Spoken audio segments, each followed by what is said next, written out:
Hey guys, it's me, Sam Jam 101, back at you with a new video with some commentary on my rank matches.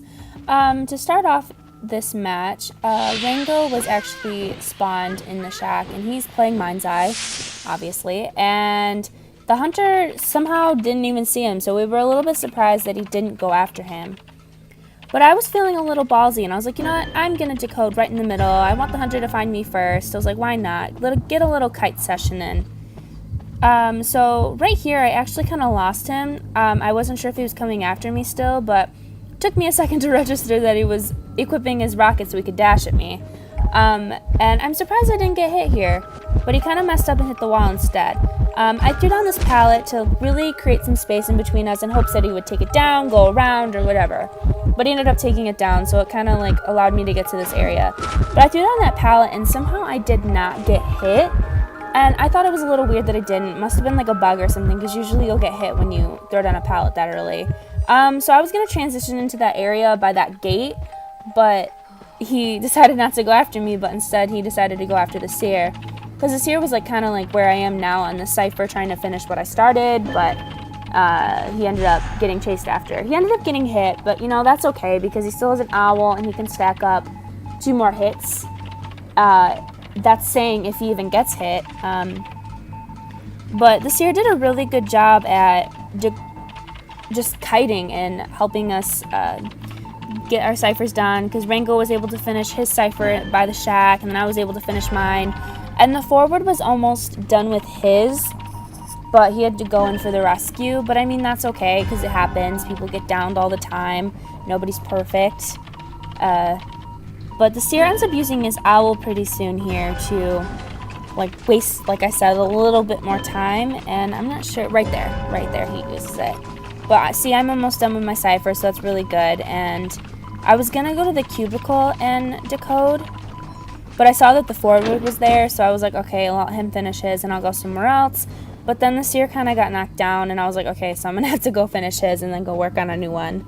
And then see, he says, help me right there. So I finished his, but he was pretty much almost done, so that kind of like really helped. And so me and Rango were trying to decide where else to decode, because there was no other ciphers that were pretty much done. So he was like, okay, I'm going to go up by the gate. And I was like, okay, you do that. I'll go by the factory. And so that's what I did. And the forward got a really good save. He ended up not getting hit, and he was able to stun him right there and buy the seer a little bit more time to get away.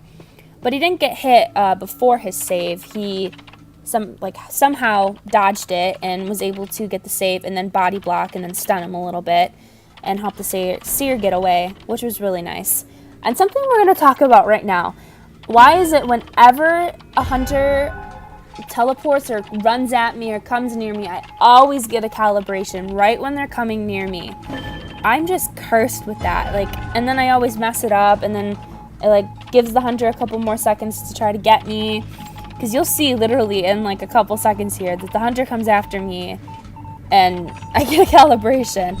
Honestly, I don't know why he came after me. I don't know why he didn't try secure. See? I don't know why he didn't secure the kill with the seer, but that's whatever the hunter wants to do. But he was able to get that hit on me because I didn't quite get a skull yet. And right here we're just playing mind games because he thinks I'm going to go to the pallet, I'm going to go to the window. And then right here, I don't know how that didn't hit me. He must have caught the corner of that barrel or something. But hey, it worked out in my favor, but not here. I threw down the pallet a little too early, but that's okay, it happens. And then the forward was right there, and so I was like, okay, that's cool. But no, the Joker ended up having excitement. I mean, who wouldn't bring excitement with a forward and an enchantress? It just makes a lot more sense. But the seer ended up using his owl. I don't know if you saw that, but he used his owl on himself, and we weren't sure why he used his owl on himself, if he was trying to get it to me, but he didn't, but that's okay. The forward was able to get a rescue on me, and it was okay that he didn't have Tide Turner because I had 2 stacks on my skull, and I was going to give my team a little bit more time to decode. And I saw that they were decoding there, and I was going to go help them, but I didn't really want to bring the hunter near them. But see, he's dashing at him anyway. But Rango said that the seer actually was messing up his calibrations, and that's what led to the seer getting downed right there. But the Joker did something that we weren't expecting. He actually put him down like next to a chair. And we were like, okay, why didn't you just put him on the chair? Because that would have caused the Mind's Eye to go in for the save. But I was able to save the seer right here. And he didn't swing at me at that one part when I was able to stun him, but he still got yeeted. And then the Cypher machine was pretty much primed. And Rango was like, I'm going to go to the gate because I just think that's a better idea for me to get over there real quick and get the door open so we can all escape. At first we thought the forward was like following us, but he ended up not, and he was searching in a red box for probably a football or something, or anything that he could use to help the seer. But he ended up finding a mechanic doll, and the mechanic doll went over there to, I think, help heal him. Because we thought he was going to use it to get the door open or whatever he was going to do with it. But he just left the seer there again, and I don't know why he didn't just put him on the chair. But, like, you do you, I guess. But the seer was actually able to pop back up, and we thought that was really cool that he was able to kite a little bit longer in hopes for a second chance. Peep Rango doing circles around me. We like to have fun like this sometimes, because whenever we see each other in-game, we like to emote at each other, put down graffiti, and just kind of, like, spin around. Because, you know, we have to look at the bright side, because these games can be pretty stressful sometimes, and it's better to have fun and enjoy it. Because sometimes there's some toxic people, and, you know, it's not always fun when it happens like that. But, see, we ended up leaving because the forward came, and that was nice.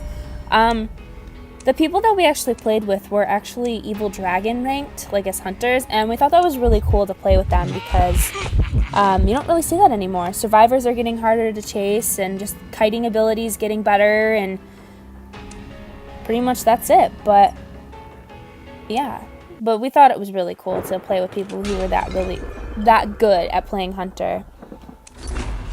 Yeah, and then I got my star, so that was nice.